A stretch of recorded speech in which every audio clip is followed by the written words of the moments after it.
Di narasi DL, setiap kisah adalah potongan misteri yang mungkin pernah terjadi atau mungkin sedang terjadi di antara kita. Jadi sebelum cerita ini dimulai, pastikan kalian berada di tempat yang nyaman karena kisah malam ini mungkin akan membuat kalian melihat malam dengan cara yang berbeda. Ramadan selalu membawa suasana yang berbeda. Ketika matahari mulai tenggelam, langit berubah menjadi jingga pucat yang perlahan memudar menjadi ungu gelap. Udara sore terasa lebih sejuk dari biasanya, seolah seluruh dunia ikut melambat menjelang waktu berbuka puasa. Di pinggir jalan, pedagang mulai menata makanan mereka. Ada yang menjual kolak pisang yang masih mengepul, gorengan yang baru diangkat dari minyak panas, hingga minuman manis yang disusun rapi di atas meja plastik. Suara anak-anak terdengar berlarian sambil menyalakan petasan kecil. Dari kehan masjid mulai dipenuhi orang-orang yang bersiap menunggu azan maghrib. Bagi banyak orang, Ramadan adalah waktu yang penuh kehangatan. Namun bagi 4 orang sahabat lama, bulan ini selalu membawa kenangan yang tidak pernah benar-benar bisa mereka lupakan. Kenangan tentang seseorang yang dulu selalu bersama mereka. Namanya Yusuf. Dulu mereka berlima, Bayu, Farhan, Dimas, Raka, dan Yusuf. Kelima sahabat itu selalu bersama sejak masa sekolah. Mereka sering menghabiskan waktu di bengkel kecil milik ayah Yusuf yang berada di depan rumahnya. Tempat itu menjadi markas mereka sejak remaja. Setiap sore sepulang sekolah mereka berkumpul di sana. Yusuf biasanya duduk di atas kursi kayu tua sambil memperbaiki motor pelanggan ayahnya. "Suatu hari gue bakal punya bengkel sendiri," kata Yusuf suatu sore sambil tersenyum. Farhan tertawa. "Bengkel gede?" "Iya." "Terus kita semua kerja di situ?" Yusuf mengangguk. "Iya, biar kita tetap bareng." Bayu menggeleng sambil tertawa. "Lu ini mimpi gede banget." Namun Yusuf tidak pernah marah ketika diejek, ia hanya tersenyum. Begitulah Yusuf, selalu ceria. Selalu menjadi orang yang membuat semuanya terasa lebih ringan. Namun 7 tahun yang lalu, semuanya berubah dalam satu malam. Malam itu juga malam Ramadan. Angin bertiup cukup kencang ketika kebakaran terjadi. Awalnya hanya percikan api kecil dari dapur rumah Yusuf. Namun karena rumah itu sebagian besar terbuat dari kayu lama, api menyebar sangat cepat. Para tetangga melihat asap hitam membumbung ke langit, teriakan panik mulai terdengar. Api, api. Orang-orang berlari membawa ember air. Ada yang mencoba menyemprotkan selang dari halaman rumah. Namun api terus membesar. Dan Yusuf tidak pernah berhasil keluar dari rumah itu. Ketika pemadam kebakaran datang, rumah itu sudah hampir habis terbakar. Malam itu menjadi malam yang tidak pernah dilupakan oleh Bayu, Farhan, Dimas, dan Raka. Namun seiring berjalannya waktu, mereka mulai jarang bertemu. Masing-masing sibuk dengan kehidupan mereka sendiri, sampai suatu sore di bulan Ramadan. Sesuatu yang aneh terjadi. Bayu sedang duduk di ruang tamunya ketika ponselnya berbunyi. Sebuah pesan masuk, awalnya ia tidak terlalu memperhatikan. Namun ketika melihat nama pengirimnya, tubuhnya langsung terasa dingin.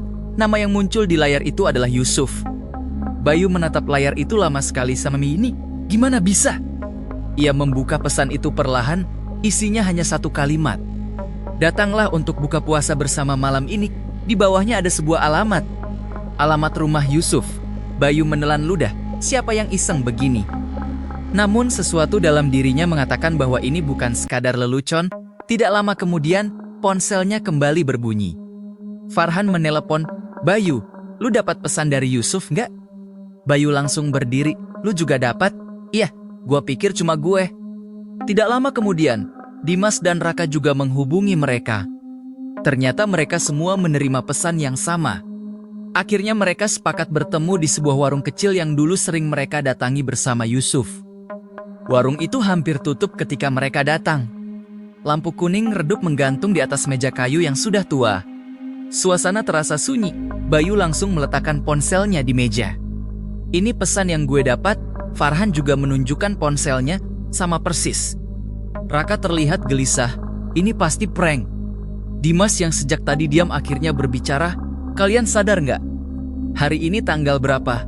Farhan menjawab cepat, 7 Ramadan. Dimas menatap mereka satu per satu. Menjelang maghrib mereka akhirnya berangkat, langit mulai gelap. Namun jalanan terasa lebih sepi dari biasanya. Motor mereka melaju menuju sebuah jalan kecil di pinggiran daerah itu. Setelah sekitar 20 menit perjalanan mereka sampai. Rumah Yusuf berdiri di ujung jalan itu. Namun rumah itu tidak lagi seperti yang mereka ingat, dindingnya hitam hangus, jendelanya kosong. Atapnya sebagian runtuh. Rumah itu terlihat seperti bayangan dari masa lalu yang belum selesai. Bayu turun dari motor. Rumah ini masih ada. Farhan mengangguk. Gue kira sudah dihancurkan. Tiba-tiba seorang lelaki tua muncul dari samping rumah. Pak Surya, tetangga lama Yusuf, kalian mau apa di sini? Bayu menjawab pelan, kami dapat undangan dari Yusuf. Pak Surya langsung terdiam. Ia menatap rumah itu dengan wajah tidak tenang. Rumah ini kosong sejak kebakaran. Tiba-tiba, kriik. Pintu rumah itu terbuka sendiri, padahal tidak ada angin. Pak Surya mundur perlahan, kalau kalian masuk. Hati-hati. Tidak semua yang ada di rumah itu ingin ditemui. Keempat sahabat itu akhirnya masuk. Begitu melewati pintu, udara langsung dingin, aroma kayu hangus masih terasa. Langkah mereka membuat lantai kayu berderit pelan. Tiba-tiba lampu minyak tua di dinding menyala satu-satu. Raka langsung berbisik. Kalian lihat itu? Di tengah ruangan terdapat meja panjang. Di atasnya sudah tersusun makanan berbuka, kolak kurma, air. Padahal rumah ini kosong 7 tahun, Farhan berbisik. Siapa yang menyiapkan ini? Tiba-tiba terdengar suara langkah dari lantai atas. Langkah itu turun perlahan dari tangga, semua menahan napas. Bayangan seseorang muncul di ujung tangga. Sosok itu berjalan perlahan, tubuhnya samar seperti asap. Namun suara yang keluar dari sosok itu membuat darah mereka seolah berhenti mengalir. Terima kasih, kalian sudah datang. Bayu mundur. Yusuf? Sosok itu mendekat, separuh wajahnya pucat. Separuh lagi hitam seperti arang, namun matanya masih mata sahabat mereka.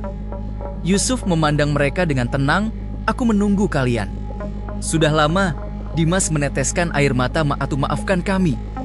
Tiba-tiba rumah itu berubah. Api muncul di dinding. Suara kayu terbakar terdengar di mana-mana. Mereka seperti kembali ke malam kebakaran 7 tahun lalu. Yusuf berkata pelan.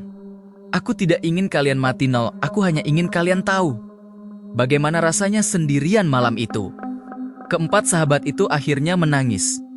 Semua penyesalan yang selama ini mereka simpan akhirnya keluar. Bayu balutut, maafkan gue, Yus. Farhan menunduk. Kita semua salah. Api perlahan padam. Cahaya putih muncul di sekitar tubuh Yusuf. Wajahnya kembali seperti dulu. Ia tersenyum. Kalian sahabat terbaikku, jangan biarkan siapapun merasa sendirian. Tubuh Yusuf perlahan memudar. Seperti kabut yang hilang saat pagi datang, dan akhirnya ia benar-benar pergi. Keesokan paginya, mereka berempat datang ke makam Yusuf. Udara pagi terasa tenang. Bayu menaruh bunga di atas makam itu. Kita datang lagi tahun depan, katanya pelan. Farhan mengangguk. Buat buka puasa bareng, seperti dulu. Dan sejak hari itu, mereka berjanji satu hal. Tidak akan pernah lagi membiarkan seorang sahabat merasa sendirian, karena mereka tahu penyesalan yang datang terlambat adalah luka yang tidak pernah benar-benar sembuh. Itulah kisah yang terjadi di kala itu. Sebuah kejadian yang mungkin tidak akan pernah bisa dijelaskan sepenuhnya. Dunia ini menyimpan banyak misteri, dan sebagian di antaranya mungkin belum pernah kalian dengar. Jadi jika kalian ingin terus mendengarkan cerita seperti ini, tetaplah bersama Narasi DM. Karena setiap cerita selalu menyisakan sesuatu yang belum